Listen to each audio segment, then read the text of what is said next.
ಭುವನಿನ ಚಿಕಿತ್ಸೆಗಾಗಿ ಲಂಚಕ್ಕೆ ಕೈಯೊಡ್ಡಿದ surgeon ACB ಬಲೆಗೆ.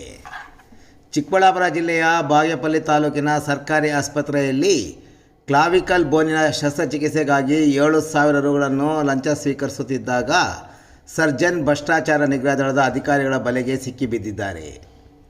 ಚಿಕ್ಕಬಳ್ಳಾಪುರ ಜಿಲ್ಲೆಯ ಬಾಗೇಪಲ್ಲಿ ತಾಲೂಕಿನ ಸಾರ್ವಜನಿಕ ಆಸ್ಪತ್ರೆಯ ಸರ್ಜನ್ ಡಾಕ್ಟರ್ ಕೆ ಸುದರ್ಶನ್ ಅವರು 7,000 ರುಗಳು ಲಂಚ ಸ್ವೀಕರಿಸುತ್ತಿದ್ದ ಬಳಿಯಲ್ಲಿ ಭ್ರಷ್ಟಾಚಾರ ನಿಗ್ರಹ ದಳದ ಅಧಿಕಾರಿಗಳು ವಶಕ್ಕೆ ಪಡೆದುಕೊಂಡಿದ್ದಾರೆ. ಬಾಗೇಪಲ್ಲಿ ತಾಲೂಕಿನ ದೊಡ್ಡ ಕಾರಿನಲ್ಲಿ ಗ್ರಾಮದ ನಿವಾಸಿಯೊಬ್ಬರು ತಮ್ಮ ಕ್ಲಾವಿಕಲ್ ಬೋನಿನ ಚಿಕಿತ್ಸೆಗಾಗಿ ಬಾಗೇಪಲ್ಲಿ ತಾಲೂಕಿನ ಸರ್ಕಾರಿ ಆಸ್ಪತ್ರೆಗೆ ದಾಖಲಾಗಿದ್ದರು.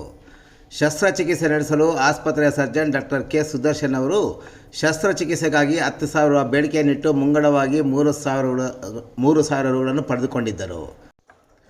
ಈ ಸಂಬಂಧ ದೂರು ದಾಖಲಿಸಿಕೊಂಡ ಚಿಕ್ಕಬಳ್ಳಾಪುರ ಜಿಲ್ಲಾ ಭ್ರಷ್ಟಾಚಾರ ನಿಗ್ರಹ ದಳದ ಡಿವೈಎಸ್ಪಿ ಎಂ ಪ್ರವೀಣ್ ಅವರ ನೇತೃತ್ವದ ತಂಡ ಟ್ರ್ಯಾಪ್ ಕಾರ್ಯಾಚರಣೆ ನಡೆಸಿ ಬಾಗೇಪಲ್ಲಿ ಸಾರ್ವಜನಿಕ ಆಸ್ಪತ್ರೆಯ ಸರ್ಜನ್ ಡಾಕ್ಟರ್ ಕೆ ಸುದರ್ಶನ್ ಅವರನ್ನು 7,000 ರುಗಳು ಲಂಚ ಸ್ವೀಕರಿಸುತ್ತಿದ್ದ ವೇಳೆಯಲ್ಲಿ ವಶಕ್ಕೆ ಪಡೆದುಕೊಂಡು ಮುಂದಿನ ಕ್ರಮ ಕೈಗೊಂಡಿದ್ದಾರೆ.